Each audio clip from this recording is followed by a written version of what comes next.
Welcome to the apartment. My name is Ali Baluch. Missing, as always, is my co-host Asif Ali. But for today's episode, I do have my producer Sumair Khan jumping in. But if you can't tell the difference between Sumair and Asif, it's probably because you're racist. So anyway, this episode, if you're new to the apartment, welcome. This is our chance. This is the apartment. It's our chance to sit with our favorite content creators, influencers, comedians, actresses, and just hear about their journey. And this week, after literally a full year, it's been about 14 months that we've been in contact with JK Films, and we finally got Bart and Joe to come down. So I want to give you a quick disclaimer. One, there's some problematic content that we discuss that you should just take it for, try not to take it too serious. And on top of that, we do discuss something very sensitive, especially right now, which is the topic of guns. I happen to enjoy shooting target practice. So we do talk about it, but we always advocate gun safety, gun regulation. I personally believe that there need semi-automatic weapons need to be regulated. There's no need for that. But anyways, that's just a disclaimer. Another disclaimer. If you're watching this on YouTube, you might notice shitty quality.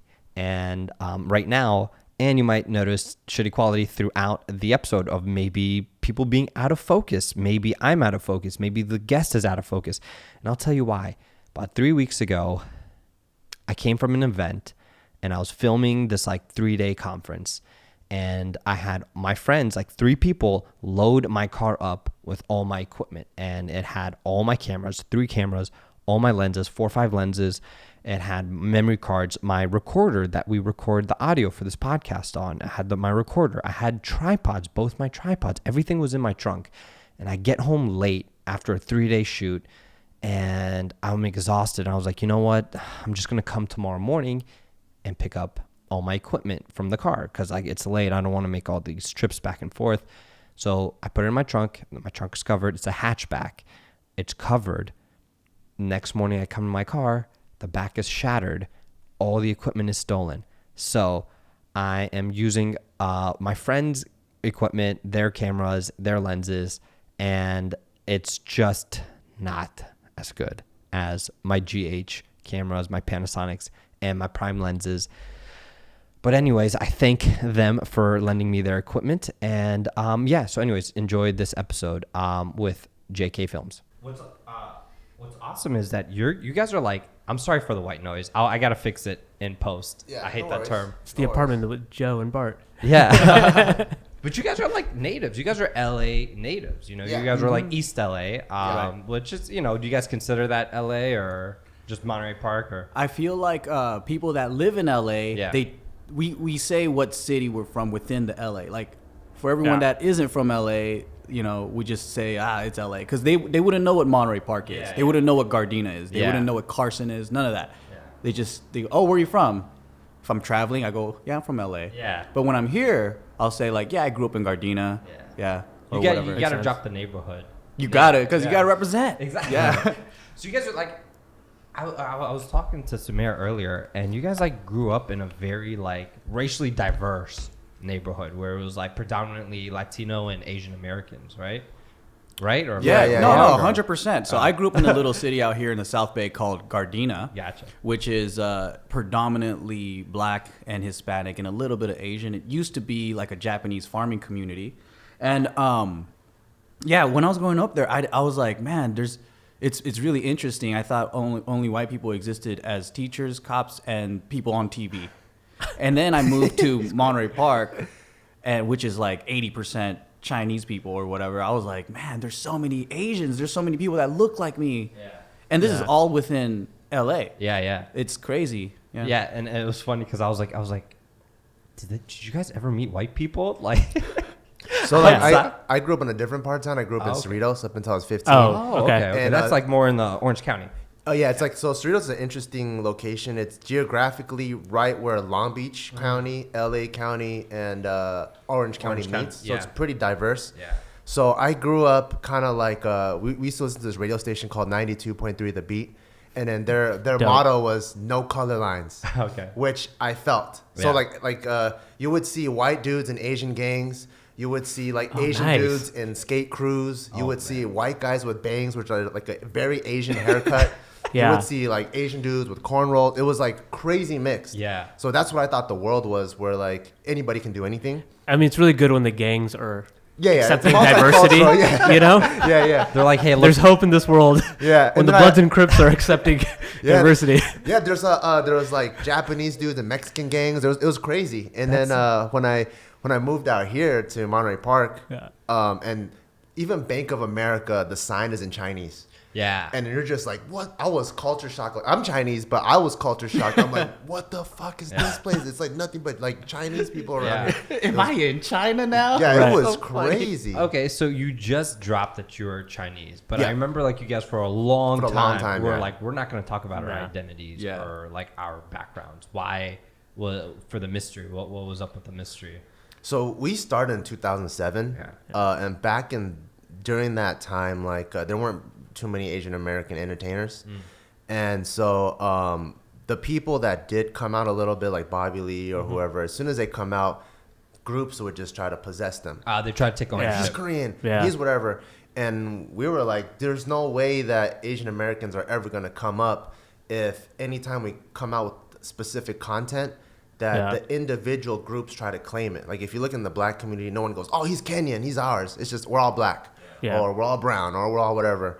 And then so we kind of took that approach and we're like, you know what, we should probably just keep our ethnicity secret for a while. Right. And so we can kind of bring up the Asian American community. Yeah. So in the Asian culture generally, is there like, I would imagine there's like national pride as well. So did you feel like you needed to avoid that because it was happening so often? Like the Koreans were like, no, it's only our entertainers. The Chinese were like, it's only ours. No. Yeah, I feel like the beef between Asians, it just runs deep, man. Like they bring it over here. I'm like, man, we're all born in America. Like I don't know. Like I didn't go through any wars. Like what are you talking about? Yeah. Like I was born here. My experience is different. Yeah. Come on, man. And then everyone's like talking about World War II and shit. And I'm like, come on, dude. You guys weren't even born during that time. What are you talking about? Yeah. Okay, so that's real then. Those tensions are It's 100% real. Even here, like as Asian Americans. I don't know about that today. Okay. I feel like today it's a lot different. But when we were in high school, we were in junior high. I'm 13 years old, dude. Yeah. Like, why is your grandma not liking me? Like, my friends didn't want me to sleep over their house and all that stuff because it's just insane. There's a lot of Asian on Asian like resentment and stuff like that. All bordering nations fought all this stuff. It's weird, man. Yeah. I mean, for us, it's like I mean, okay, like I'm Pakistani, right? So it's like we were India. Yeah, at least you had your country from the beginning. You guys are like stuck in between. Ours is the dumbest. It's like people here are like, nah, man, he's Indian. I'm like, dude, we were created from India. You know what I mean? Like it's literally the same people, same culture. There's more Muslims in India because there's just like 3 billion people there, right? Yeah. And so that beef kind of existed, but in our generation, it doesn't because we're just like, look, you're just brown and that's good. Which makes more sense now. Yeah. But like back in our day, like the propaganda from the grandparents, it was so strong. Yeah. I think the Afghan Pakistani division happened within our generation because right when the Soviet War happened in the 80s, Rambo saved you guys. And Rambo, shout out to Rambo, thank you. Yep. He came single-handedly, took down the Soviet Union. God bless America. So a lot of Afghans went to Pakistan as refugees, and then in the refugee camps they were like heavily mistreated, and so then there's this big resentment. And then the Taliban came, which I'm gonna say some shit that I'm unapologetic of, but Pakistan sponsored a lot of like this terrorists. So then a lot of Afghans have this animosity towards the Pakistani government, and some people can't differentiate between the government and the people. So then when Sumair comes by, sometimes I'm like, no, you can't come over. So our friendship is more of a political relationship. We try to but I wasn't aware that like that kind of man, it existed. It's not for everyone, but I just want to avoid groupthink. You know what I mean? Like I don't want to be labeled as anything. So I think when we first got into all of this, like we didn't want to be typecasted. We just wanted to be people and let our comedy speak, let our just individuality shine. Because I think that's what it's all about, is like inventing what it means to be a young Asian American male in 2000 something. Like we just want to do something new instead of hold on to the old. Yeah. So and one thing that's like I love that we've been able to reach out to you guys and have you, because we've reached out to a lot of the OG guys as well. We had like Eric Ochoa, Timothy De La Ghetto, Swoozy come in, guys that started 10 years ago and can maintain this like relevancy for like the past 10 years. And the same question I'm asked them that I'd love to hear your thoughts on. Like, one, I personally think you guys, like Wong Fu and like some of the other creators, don't get the respect you guys deserve from the YouTube, from YouTube themselves. I could be wrong. I just we already accepted that they don't care about us from day one. Like from the first year, because we're kind of degenerate. I feel like we've always been the scum of YouTube because we say whatever we want. We don't hold back. Yeah. I don't know. And it's funny because like you say that. We don't get invited to places, and I'm like, well, it's probably because we make them kind of feel embarrassed. Yeah. Yeah. I mean, like for like the first 5 years, so us and Wong Fu are friends, right? Yeah. And for the first 5 years, we probably had more subscribers than they did. Yeah. And I would see them get invited to all kinds of places. And I'm like, what the fuck? Like, we're the only, at that time, we were probably the only two, maybe Tim, or maybe like David Choi, some singers and stuff. But we're the only two people that are providing like social commentary on YouTube on things that are happening. And I'm like, how come we are never invited? Like, if you type in Asian, it's probably just 2 channels that pop up. Yeah. And I never knew why. And I think we've just always been on the shit list since day one. And it's wild because now you have like real scum on like YouTube. You got like, and they're still getting invited to the White House. Right. And we're like, what the fuck? Yeah. What are we doing wrong? Yeah. Everything we're doing is wrong. It's like when we're scummy, but not scummy enough. I don't know. And it's crazy because like, okay, yeah. So I feel like there was like this group of like YouTubers that just don't get the appreciation and recognition that you guys deserve from like YouTube themselves, right? Mm-hmm. And then on top of that, it's you guys have been here for like 10 years again, and it's been relevant. You know, you guys are still relevant. So how do you like maintain that relevancy? Maintain it, and then.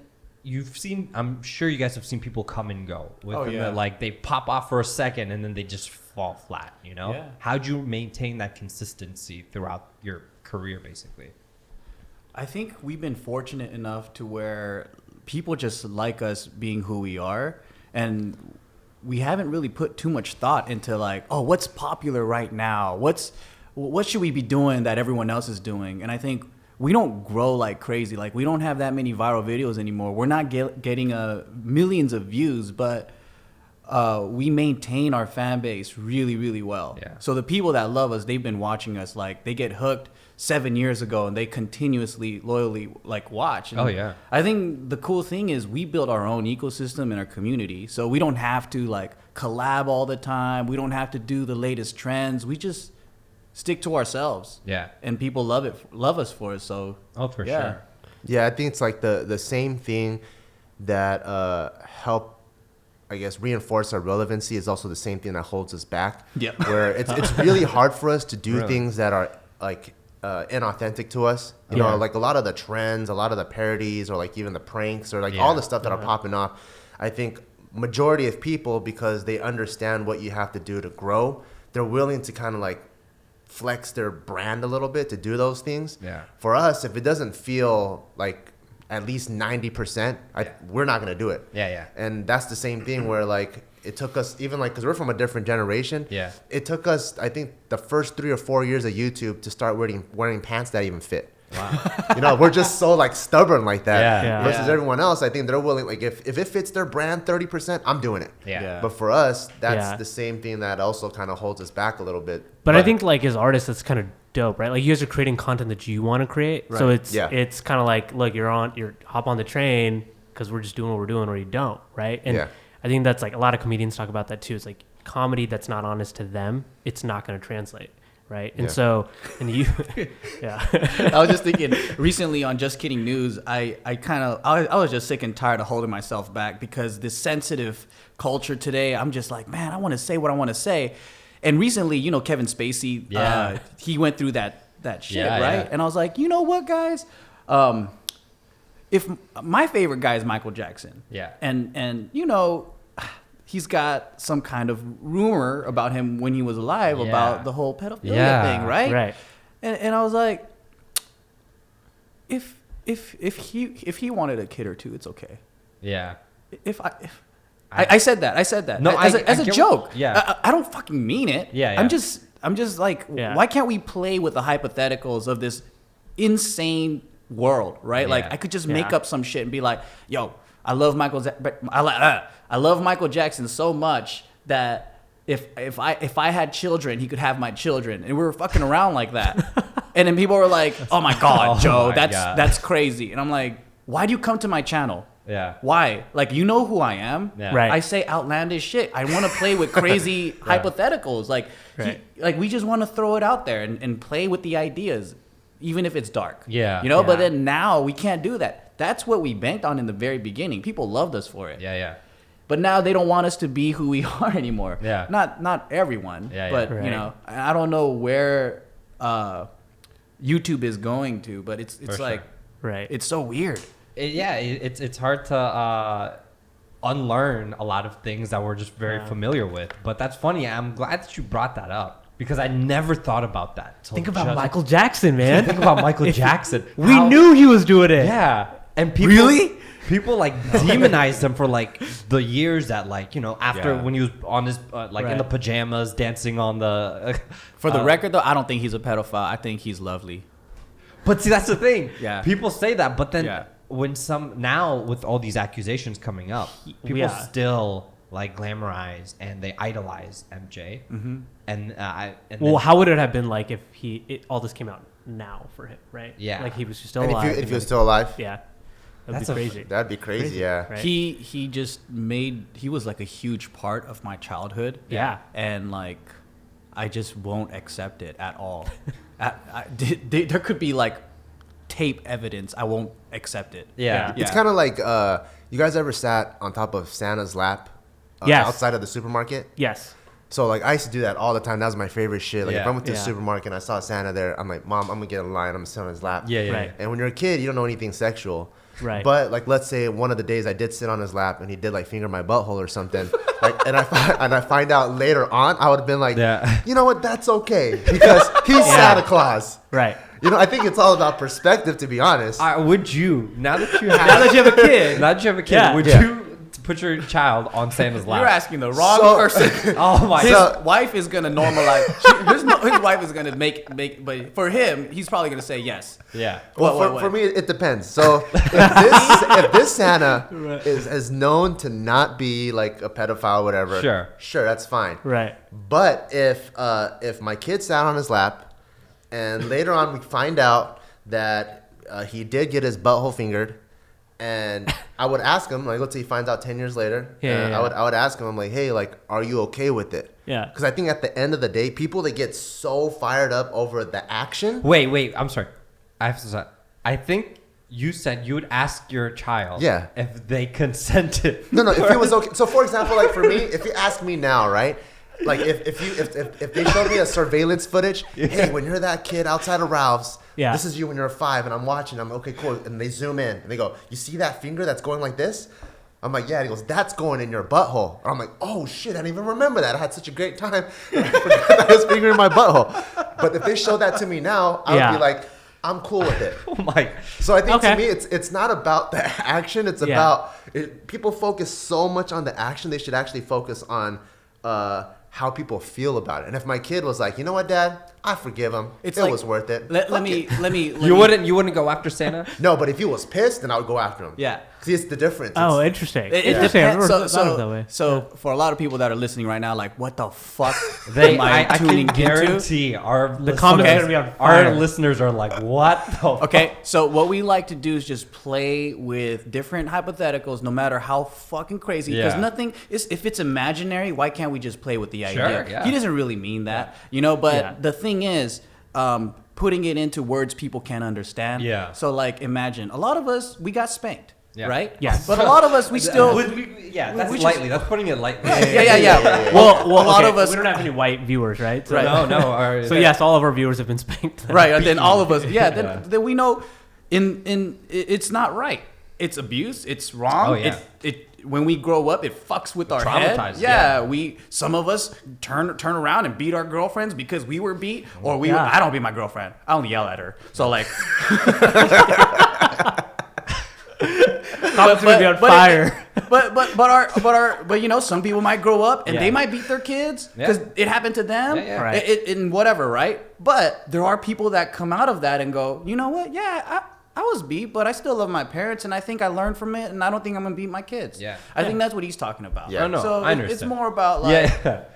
what does the individual do after that trauma? Yeah. Yeah. Yeah. And And how do they- obviously, if I yeah. see Santa fingering my kid's butthole like in He's front gonna- of me, he's I'm gonna gonna kick his stop. ass. Yeah. But, Yeah. But if it's later on and find out, then it's like I think this is the most outrageous conversation we've ever had. I- But Santa Claus fingering we all took that. down a path, Sorry, right? this is And I just think it's kidding okay. news. I think it's okay. But I'm sorry. glad we explored this have to topic. explore Yeah. yeah. No, yeah, I was definitely like to put it lightly, spanked. Yeah. But now at this age, I think probably made you stronger, right? and I say like I'm thankful that I was beaten. I was a piece of shit kid. Yeah. You know, I was obnoxious.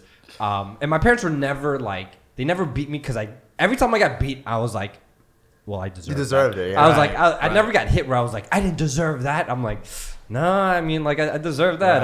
I did some damage, you know? I think I feel you. Like, I think people that grew up with spanking and all Yeah. that, there's a difference between straight up abuse, like Yeah. your parents taking Yeah. their anger Oh, out on yeah. you, beating your ass up, or you did something wrong, Yeah. and here's Yeah.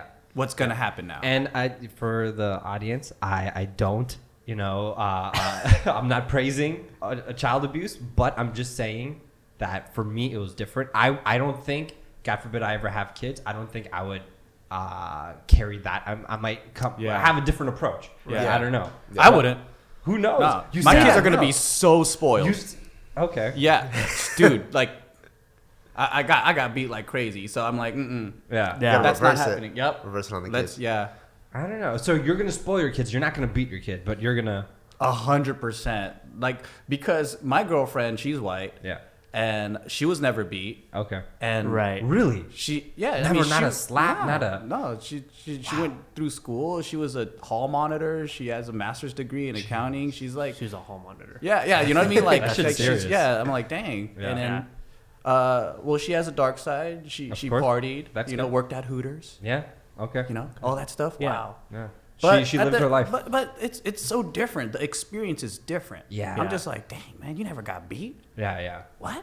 It's a different balance. Yeah, You know? I for mean, there were definitely moments where my parents would beat me, and I'm like, Dad's just mad, Yeah. right? Like I remember last time I got beat, came down. My dad made pancakes. It was Saturday morning, and Yeah. I was like, I don't want to eat these pancakes. I was just being an annoying little kid, right? Yeah. And he's like, you don't want to eat the pancakes, and started beating me, and I was like, where the hell does this come from, man? Like, we'll just get some more pancake mix later. I don't know. I can understand that though, because like I have to sometimes babysit my nephew, and then I'm like, let me go out of my way to like make life comfortable for this Yeah. kid, and I'll Yeah. do something, you know, put a lot of effort into it. And he's like, no, I don't want this. I'm like, Oh. I put all this effort. I wouldn't hit him, but I was like, Yeah. I put all this effort in this, and you're not gonna. I can understand your dad's frustration. over Yeah, the no, he pancake. was just like, Yeah. I'm sure there's something like going on at work. I don't know. I don't know. Yeah, so speaking of that, like I feel like there was like for first/second generation kids, it's usually kind of hard to communicate with our parents. Did you guys have that issue growing up with your family, or did you got like communication was an issue, or There was no communication on my end. So Yeah. like So no issue. yeah, like well yeah, so like my mom's favorite way of communicating is she just smacks you.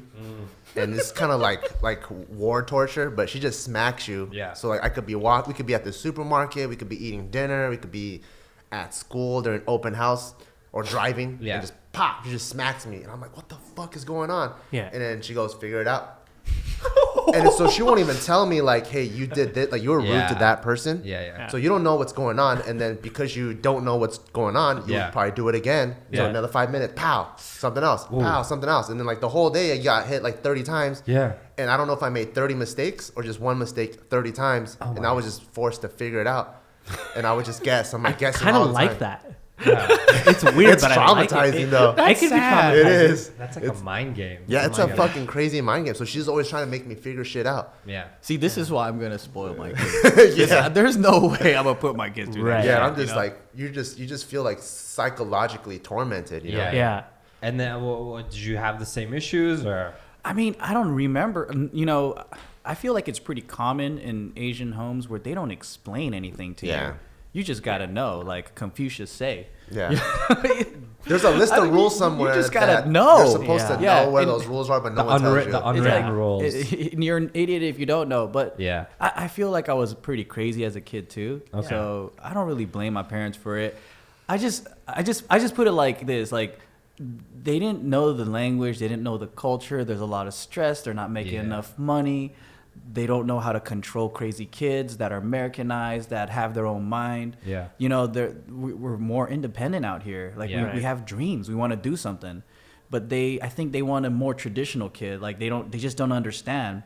When you come to America, like the way that our minds work out here, it's more like, oh, I could probably achieve something out of the ordinary, whatever, right? They're not really keen to that kind of mentality. Yeah. It's all about following the rules, not causing attention or anything like that to the family. Mm-hmm.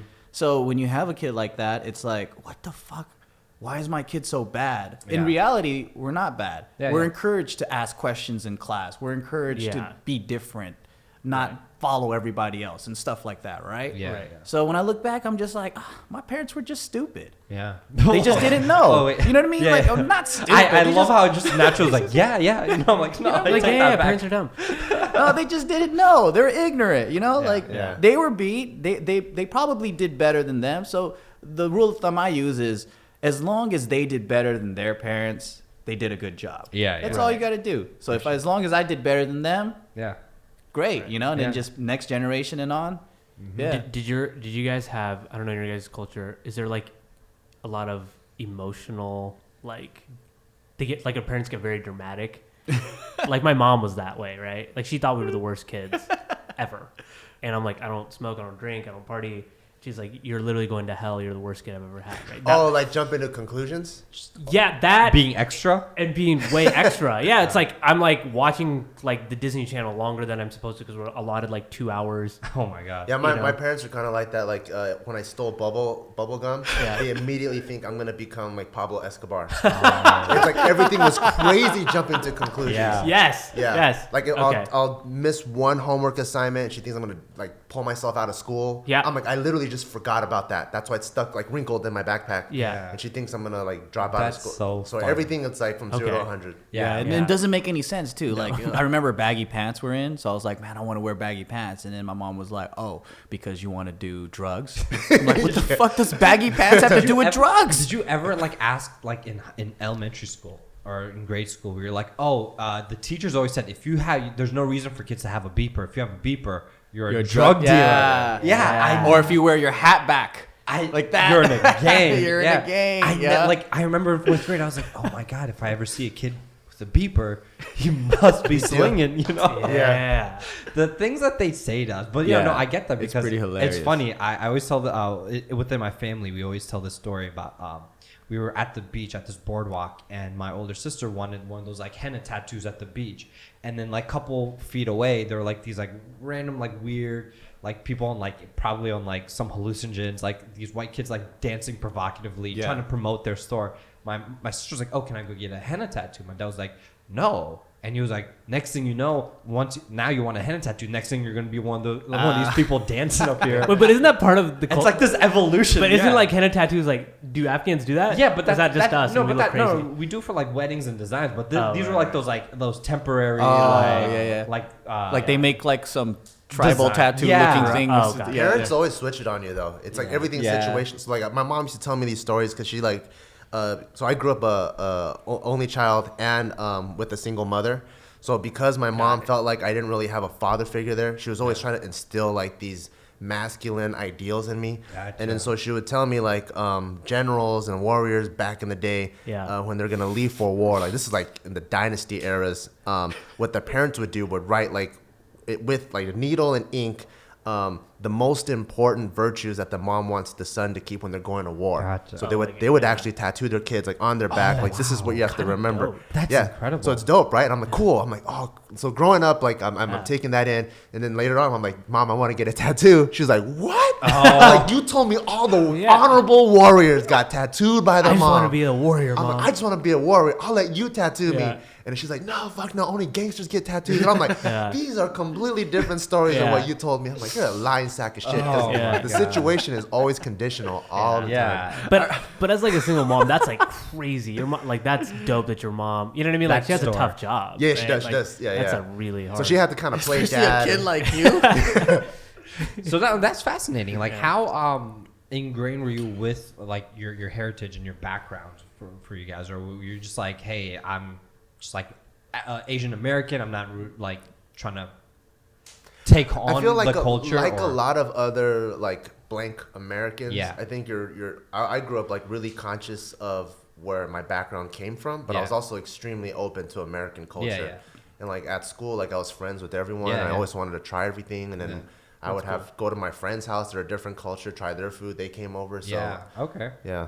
That's Yeah, I mean, my family's pretty mixed, as in like, I have family here that's been in California for like 6-7 generations. Wow. Pretty Americanized. That's So, crazy. I mean, you know, Asian Americans have been in California since like the the gold rush, 1800s, yeah. right? Yeah. So, but the thing is, we're always looked upon as like foreigners and whatnot. Yeah. Yeah. You guys so are like half of more my American yeah. Then like some Donald- Irish, literally. Yeah, Donald the Trump, Irish, yeah. right? They're like, we came in 1920, man. We've been here forever. And you're like, I've we've been here 100 since like before that. 1849. You know? Are you guys from California or No, my family's we settled in Virginia, and Oh, then okay. I came here like a couple of years ago. But I am. I'm from Northern California. Oh, Yeah, cool. like Bay Area. I was born in the Bay Area and then grew up in Sacramento. Oh, sweet. Yeah, so we're transplants here, you know.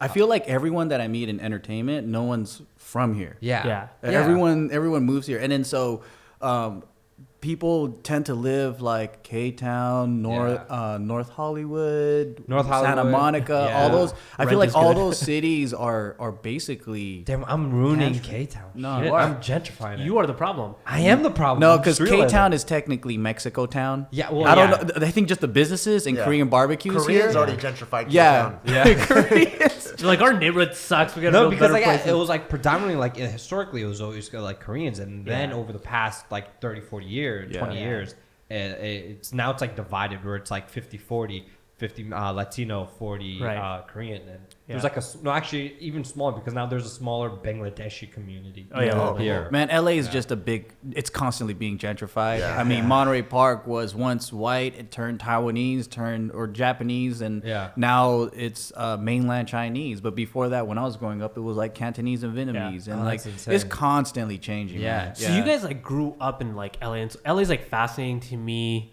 Like when you look at the history of the city, right? Like people are like, "Oh, you guys are on the West Coast, so liberal." Da da da. I'm like, there's actually a lot of like racist history in LA, Yeah. and it's like even though it's diverse, in a lot of ways it's still very segregated. It's not like In a way, you yeah. know, a lot of neighborhoods are very 'Cause segregated. no Yeah, one goes- It's not like Bay Area Yeah. where it's like you have a lot of people and it's like this. It's you have a lot of different cultures, but they're in their own cities Yeah, and towns. because like people, a lot of my friends will never go south. I mean, outside of USC, they won't go south of USC. Oh, you should never go I'm south. trying to stay alive. That's why.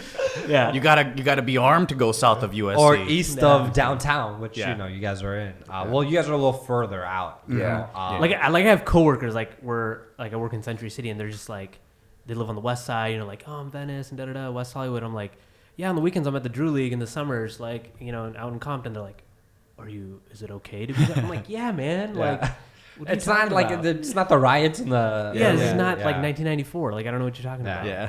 But no, yeah, LA is super diverse. But hold on, one thing I really, really want to like rewind back to that I feel like we skipped the seeing people come and go. These YouTubers that pop on Right. and off. What did you guys do different? I mean, outside of like, because people try to do jump. I mean, or did we address this about you guys trying to be authentic, or was that part of like, what would be advice that you would give to a YouTuber to be like, hey, you can pop off for like 5-6 months and have like viral videos, and then that could be the end of your career. But then how would you be able to maintain that consistency? I think it just boils down to one word, which is substance. Okay. I mean, you got to think about the life of your videos. Like, Yeah. so for example, people doing pranks, you Yeah. know, like how it's even if you watch like television, Yeah. right? Yeah. America's Funniest Home Videos, or like those kind of old school shows that did TV, like pranks or whatever. I don't Yeah. know. Like, how long do they last? Yeah. How long does Howard Stern last? Yeah. How long, you got to really look at your own content and Yeah. see are people in love with you, or are you just like fast food to them? Yeah. Because like when me and Fusi were doing our pranks, we had it solid for like 2.5 years, and then after that we're like, okay, where do we go from here? Because we're done. Right. Doing pranks, And I think that's why life vlogs actually really hit it off, because people start to fall in love with the person. Yeah, they think, oh, this is my friend. Yeah. I know this person. Now, is it weird when people come up to you and they know everything about you, literally everything, but then you're like, I don't know, like, was it odd in the beginning, or is it still a little weird? For me, it's not weird when a stranger does that. Yeah. Because we've been online for a while now, and to me, like, I understand I put my life out there. So when they come up to me and they congratulate me on the kid, and they know my dog just went through surgery, they know that, like, I got an oil change on my car. They know everything. Like, that's the norm to me. If they want to talk to me about those things, that's completely cool. It's weird when my family members watch it, because then now when you go to like those family gatherings, you're like, oh, you know what's cool? So I just got this new couch. It's like stain resistant. You can pour water, and you're like, oh yeah, and you got it for like $12.95, right? Yeah. And I'm like, God damn it! So like now all the conversations that I could have with my family members are all gone because they already know everything. Yeah. So I just sit there and I'm like, there's nothing new to share with you. Well, how do I talk to you guys now? Because they watch it. Yeah. That's always that's really strange. Yeah. That's true. I've seen that happen with people. Some people weren't able to like deal with that type of like recognition, and then I feel like that's when they just kind of stop. I feel like some people like online, they get into things and they're just blind to the consequence. Like for me, it's like, obviously if I put something online and it says there's like 100,000 views, there's 100,000 people that know about that. You know, so like when I go out into the real world, I know those numbers are real now. Yeah, they're gonna come back some way somehow. Or negative comments. It's like you post something, you're posting it for the world to see, right? And there's a comment section, and they're gonna write whatever they want to. So you can't just get everything that you want. Like you can't be a public figure and also be a private figure at the same time. That's very true. Well, how have you guys maintained a friendship, a business together without like a fall off? You know, because every group usually splits, ends, creative differences, but you guys have maintained it for a real long time. We've been friends for years before we did YouTube, so we had a pretty cool I guess relationship as friends and as a group. I've been fortunate enough to have a buddy that tells me straight up everything that he feels and thinks, and everything is 100%. Very transparent. Even if I don't like something, I could just tell him that. He doesn't get his butt hurt, and we can just talk about it. Sometimes, you know, it gets, you know, like I don't want to say heated. We never got into a fight or anything like that. Really? No. 10 years never. No, because we're both really logical, and we can separate business and emotions. That's the good. Perks of being an adult. You know, you can have these conversations that a lot of people can. You know, like the young kids, they don't want to, like, they're afraid. You know, like like. And then I think one other thing too, which is awesome, is we've learned to like take turns on ideas. That's good. Yeah. So like I think a lot of people, they get into these super heated, like they feel like they have to reach an ultimatum because they think that next movie or that next project is the last one they're ever gonna make. Like there's things that like back when we used to shoot skits, I mean there's skits where like he's 100% passionate about or I'm 100% passionate about, and we both of us don't really see what the other party sees, but we're like, cool, like you're really passionate about it, I'll just support you and we'll make it. That's a really interesting And then take. it might get 1 million views, and he saw something I didn't see, and then next time we do the same thing for me. But I think a lot of people, they don't even get to reach that point because they're so sure that whatever they have in their mind is 1,000,000% correct that they don't want to see it any other way, and then they have to separate. But I think what you guys have done is like you guys realize you're a team, so you're growing together. You know what I mean? It's not like, you know, our good friend Zane over here. Zayn Malik. Leave. He left one direction. I mean, that happens in music more often. I guess. But but those groups I also understand because a lot of them are manufactured. Yes. That's the key. We need the tall guy. We need the bass guy. We need the heartthrob. And they're not like together. There's no history. So the thing about our group is pretty much for everyone that's joined within the last the first 6-7 years. We're all friends first. A lot of people, like, you know, his wife Gio and our all of the girlfriends that we have, they never wanted to be a public figure. They hate the camera. We forced them to get on the camera. We forced them to. So it all happened organically, and it changes. It's a really different type of dynamic that we have, because whether we're on YouTube or not, we're staying friends. Yeah. So we huge. get to think on a bigger level, meaning like, what's the overall goal here? Yeah. Is to have fun with your friends, make videos, and be able to support ourselves from it.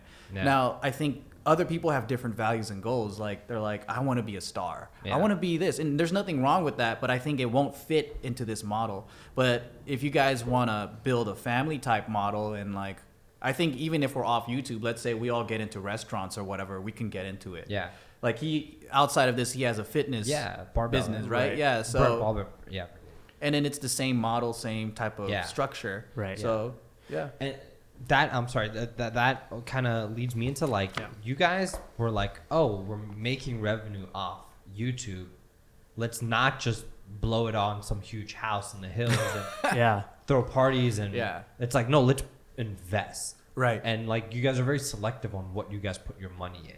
Yeah. What made you, what like discussions did you guys have to be like, hey, we can be like, be smart and successful in different avenues. He's asking, when did you become adults? Yeah. You know? That's funny. I think, man, I don't even know when, but we were always pretty, I don't want to say tight with cash, but I don't even know if we're investing. I think we're just responsibly gambling.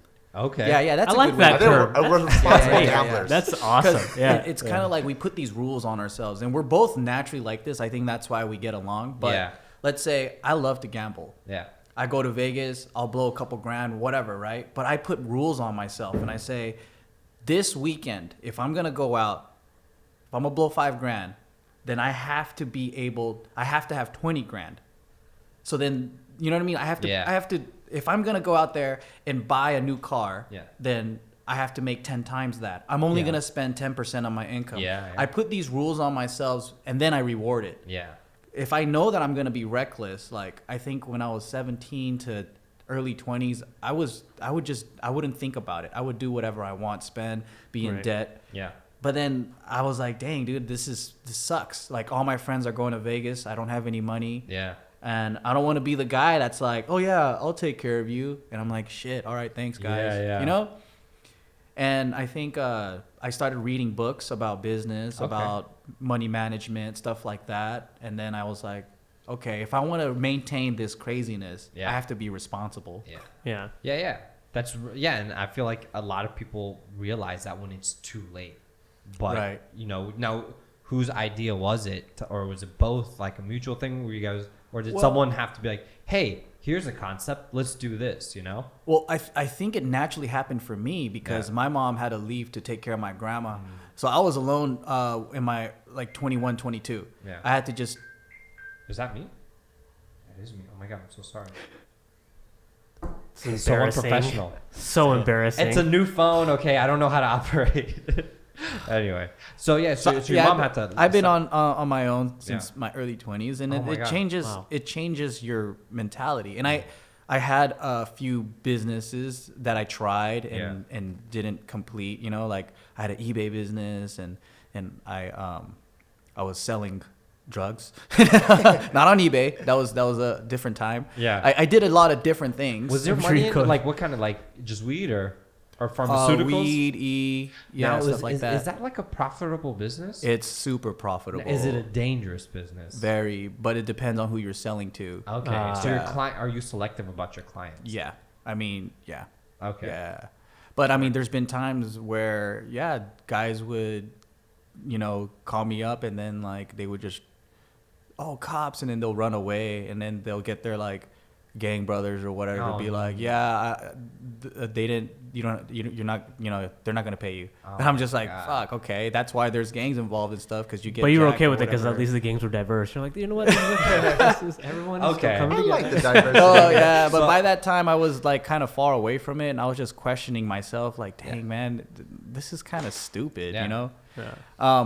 But I think being alone like that, having to pay everything on your own, it just changes your mentality, where like a lot of my friends that they've been living with their parents and all that, like they have a failure to launch and to see like oh shit, if I don't do this right, Yeah. I don't eat tomorrow. Yeah. You know what I mean? So Yeah. But that's kind of cool to see because like you got like you know how LA is, right? Like it's a lot of it is like keeping up with the Joneses, making it look like you have a lot of money. Mm-hmm. So you got these like a lot of the young YouTubers blow their money. It's Yeah. like, and not just them, but a lot of people trying to come to this town to be in entertainment. And then they get caught up in like The lifestyle. the lifestyle, trying to party. And it's like, dude, just Yeah. focus on what you're building towards. I mean, we definitely do indulge and we definitely Right. do like reward ourselves, but I think we do it in a responsible way. Yeah. But you earned it too. Yeah, right? yeah, So yeah. So I and it's think coming. like I think that's just that's the difference. Yeah. Where like Yeah. kind of like Joe said, like even if we're going to Vegas for the weekend, everything has to make sense. Where I think people, if they don't know Joe and they go, "Damn, he dropped 5 G's that weekend," but it's Yeah. like he already set aside 10 or 20 G's. Yeah. And so he's only spending like every day or every decision is a smart business move. Yeah. So for sure. So like you've been very into fitness, you know, and you even started your own gym. What's been like like I personally, every time I'm like, today I'm going to get fit. And then I do it for 3 days. never happens though. And it just stops. And then 2 weeks later, today I'm going to get fit. So how like there's like, I feel like a lot of my friends who do get into like staying fit and working out, there's like this like addiction. Yeah. To it, you know? Where does it come from? What drove you towards that? Like, hey, this is like, we're going to do this and I'm going to start a gym. I think it depends on your goal. So like I think fitness it should be viewed not as the goal, and I think people that view fitness as the goal, that's what makes it really hard to keep up. Because if someone's telling you, hey, do like 100 push-ups a day, and you're like, why? Just to do the 100 push-ups. It's like, well, fuck, I don't know. It's like saving. Hey, save half of your savings, and you're like, well, why? Well, I don't know. So you're telling me you're restricting my money, but if like, oh, you put half away your savings, and then you get to buy that M3 in a year. Like, oh, okay, cool. I like that M3. So I think you need to have the goal. And I think people that have goals, regardless if it's a physical goal, like aesthetic goal, or a functional goal, I think that's what's the important thing. And then for me, my goals have changed throughout the years. Like when I first started lifting, it was more of a social thing. Like my friends' older brothers, they all just came out of jail, and then that was the thing to do in jail. So when we hung out with them, everyone was lifting in the garage. And then so I was like, oh, cool. Like it just became like us shooting pool or playing basketball, shooting the shit. And then afterwards, when I started getting a little bit stronger, I'm like, oh, cool. Like people are strong enough where they can like crush people with their bare hands. So I was like, I want to get that strong. So I started lifting and I just started doing my own thing. And then later on, I found out about being like more fit and being like more athletic. And I started so my goals started changing. And so even if in my entire lifting career, I never had that one goal. Like my training style changed all the time. And then it just got to a point where like, hey, like I want to create a place where people can have any type of goal they want and still achieve it. Because back when I was at 24, I was doing like circuit training and type of stuff. And then they were looking at me like I was the weird guy. And I'm just like, you think I'm weird just because you don't know what I know. And then so I want to create a place where it's like not judgmental. And that's kind of how like and everyone's circuit training. Now, when you started this gym, were you like, I'm going to finally put the rules like that I want, or like you hated seeing at the other gyms where you're like, you can't do this and you can't do this, or is your gym very like flexed? Oh, it's super flex. Like there's really? people like coming in like so you're Halloween not like costumes. Okay, so you're not like this like dictator type. No. Like this is my gym. The only thing that you can't do is like be disrespectful, and you got to put the weights away. But everything else, it's like super. It's relaxed. like a cool branded Planet Fitness. You know how like Planet Fitness like, come to our gym, no judgments. Yeah. It's like that. Yeah. That's kind of cool. Yeah. So you got a love for guns. I love that. Nice pivot. No, well, you know. So you gotta love for guns. So guns. The funny thing is, he's late today because he was picking up guns. Yes. Yeah. Really? Oh, nice. Okay. What kind of guns? Cool. I took a picture if you want to see it. Oh yeah. I took a picture. So I mean, what kind of? How many do you have? We're both into. Are you guys like just like Target, or I you just guys do bought like? this gun today. Oh wow, a little handgun. Yeah. Yeah. I don't know how many I have. Where's this passion? Where's this passion for guns come from? I feel like it's so. I grew up in a pretty religious Christian family, and my mom was so against like any spears or guns, and she wouldn't let me have these toys. Okay. You say spears? Well, like guns and spears and arrows and weapons, weapons, you know? yeah. Yeah, just weapons. I love how you went medieval. But I did get. I do own spears and stuff, by the way. Yeah. Ball and chain. Yeah, I do have. Nunchucks, cool. And then for me, it's always been a thing where like I'm not trying to kill my friends. Yeah. Like I just want to play, you know. Like I don't get to play soldiers with my friends. And then so I think it's just once you start getting like extra income, right? Yeah. Yeah. I think what a man does is goes back to his 7-year-old self. Yeah. But on 100%. steroids. Yeah. Yep. Yes. And then so same with him too. He liked it, but then his mom didn't let him play with it. But you know, he's been in the military. I have friends that You're in the had military? guns. Yeah. Oh my God, I didn't know. So we got to so play too. with it, but guns are expensive. Yeah. So I was like, okay. So how did this guy have like 30 some guns in his Vegas? I'm like so Okay. fascinated by it because I have like a whole line of questions about this. Well, gun stuff. okay, so it's pretty simple actually. All you have to do is disassemble, put it in your suitcase, roll it upstairs. But then, like, and then you how just do expen- a couple of trips. Yeah, but like the guns itself were expensive. They're expensive, but this guy was rich. Oh, was he? Yeah, he was like a business owner. I mean, He was like a gambler, right? He had Right, a plane. right. He had like a small like Cessna type he plane. had a plane. He would fly to Alaska. Like, yeah, he was. That's insane. Yeah, Okay. he had money. That's Yeah. why it was such a weird, like, incident because Such a lone wolf, right. not terrorist. Not Yeah, like they should call him a terrorist though. they should. Yeah. And every other white shooter, which is Uh-huh. like every week. But anyways, so so you've like over the years like just start collecting. Right. Yeah. I mean, like, man, it's so difficult to explain. Like, how did you? It's almost like, how did you get into soccer? How did you get into basketball? Yeah. You know, it's just over the years. I would go on sites and just imagine, like, oh, one day I'm gonna buy this. I'm gonna buy that. right. You know, and then I started my collection like little by little. Yeah. And I don't know how many I have though. So it's like it's more like a hobby. It's not like, you know, some people are like, I have friends who are like, I have them for protection. They Yeah, have, like, it's one. both. Okay. I mean, it's multi-purpose. You know, Right, like well, yeah. yeah. But my main thing is I love just target shooting. Like I that's go to the the main LA thing, Gun Club Yeah. in downtown. Oh, cool. And it's just like when a lot of my friends are like, guns are bad, stay away from guns. But I'm like, Right. I agree. Guns are dangerous. Yeah. But like then there's gun safety, right? Yeah, and yeah. Then, like if you follow proper procedure and you don't be a dick and you don't wave a gun around. Yeah. And I honestly think everyone needs to know at least how to operate a gun. Yeah, you I know? mean, we live in a country that just has so many. I Yeah. think there's like for every individual, there's like 10 or Yeah. 20 guns. Yeah. And I know that, man, it's just really difficult to talk about this subject because growing up in this liberal LA yeah. type of place, Right. there's a lot of people that don't understand it. And I think Yeah.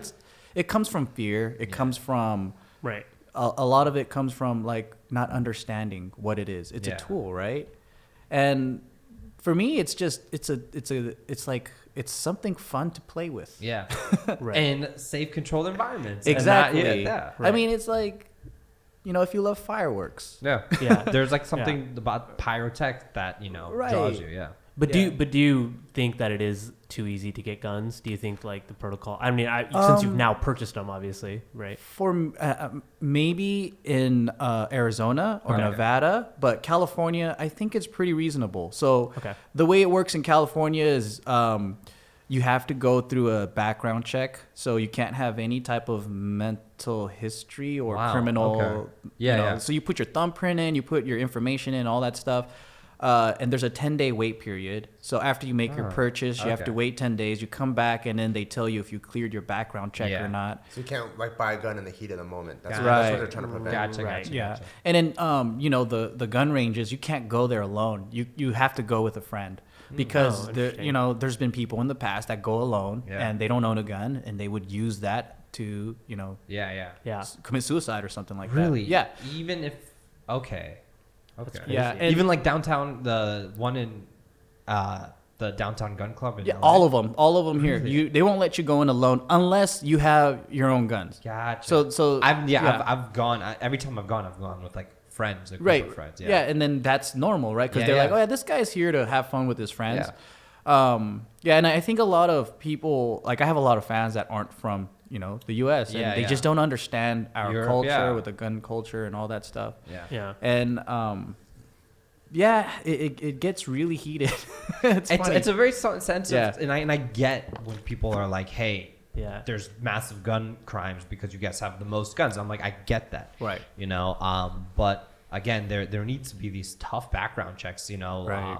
They allow people who have a history of domestic violence to Yeah. get guns. Yeah, but it's interesting to like talk to you guys about it because like obviously presumably people think that gun owners are like these like white supremacists, so it's like you either if you're a gun owner you're a crazy racist looking to kill a bunch of people. I actually think or it's not. easier to get a driver's license than it is to get a gun in California. Wow. Like half the people that are driving on the road, I don't even think they should be driving. They are dangerous. They're endangering other people. Yeah. That's true. Like some states, it's you can go there with no experience on guns, and then you could buy the gun and take it home the same day. Yeah. California has a whole 10-day thing. Yeah. And if it was up to me, I think I would like to have something that's really, really strict and really hard to get a gun, For sure, and also like a concealed carry permit and all that Yeah. stuff. But if you pass that, then you get to have all kinds of privileges. Yeah. That's what I think. Kind of like, in the government, like if you get like a top secret clearance, Yeah. Yeah. all of a sudden you can access all of these files unconditionally.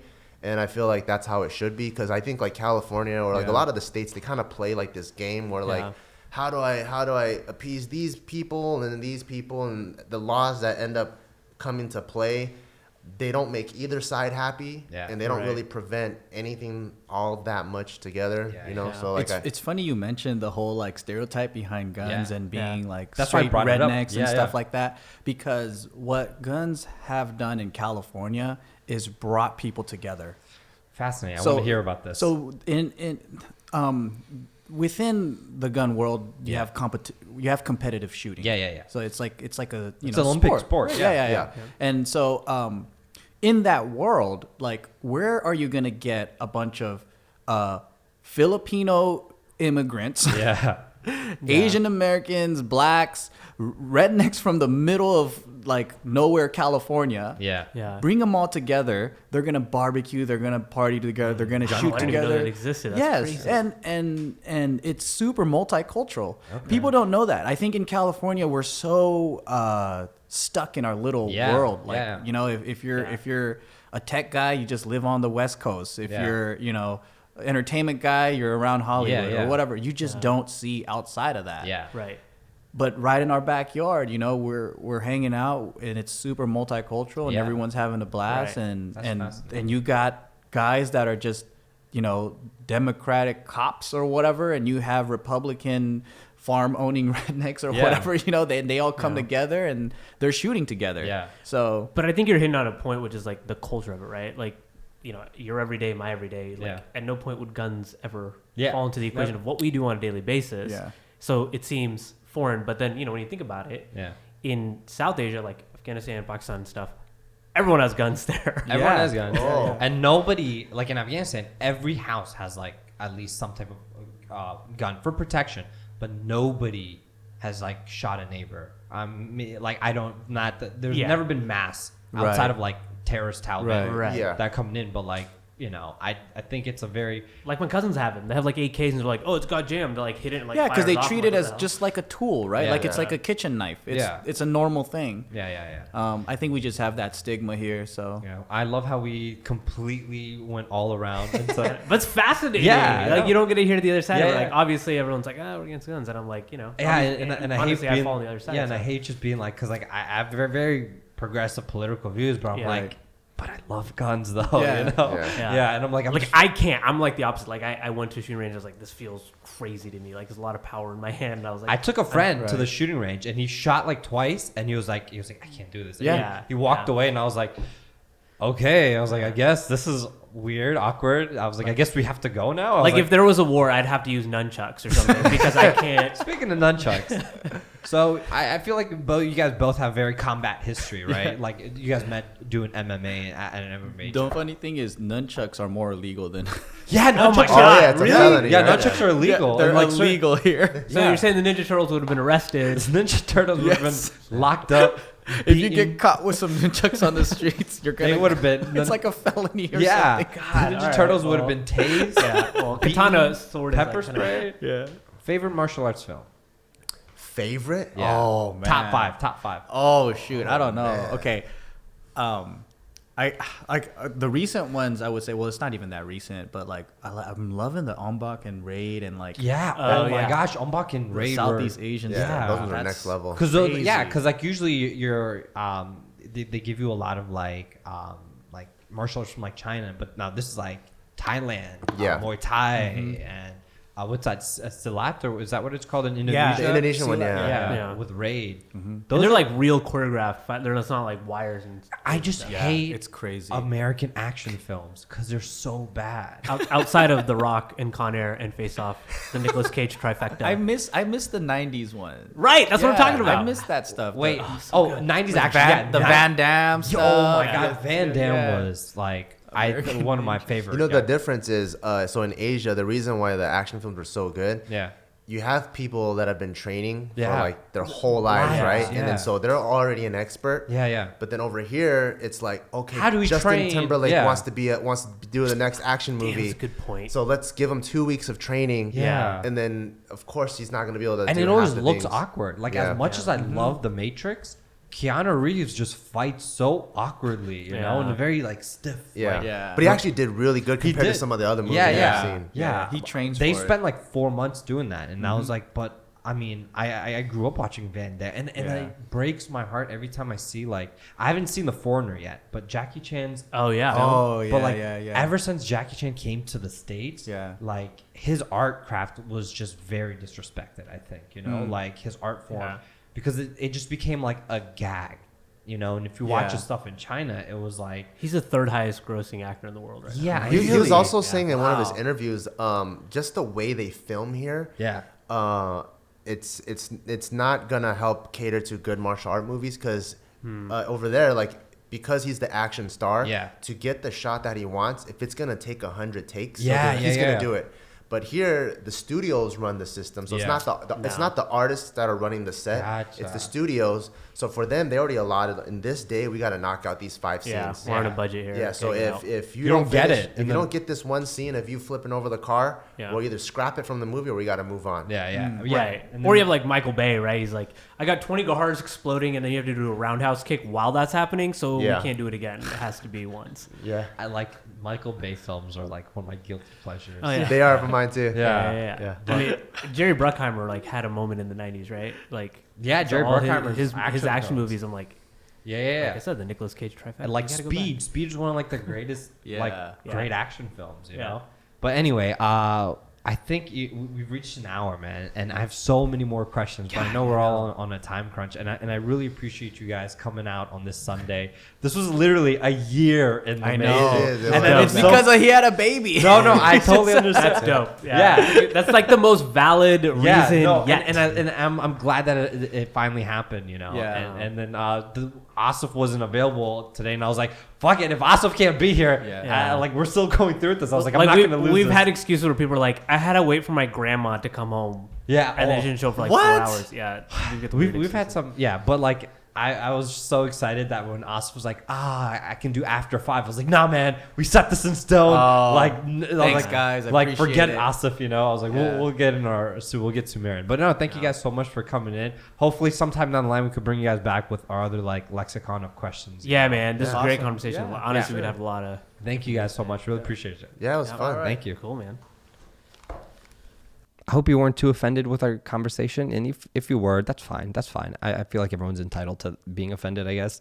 But anyways, I appreciate you listening. Next week, we have Dr. Nadia Hashimi. She's running for Congress in Maryland, for the 6th District of Maryland. So that's going to be an exciting episode. We get to find out a lot about her background and her journey and why she's running and some really cool things about her. And so that's that. And please subscribe if you're watching or listening, and that's that. So thank you. And Asif will not be on next week's episode as well. He is busy. I don't know what he's doing. Please tweet Asif. Bye.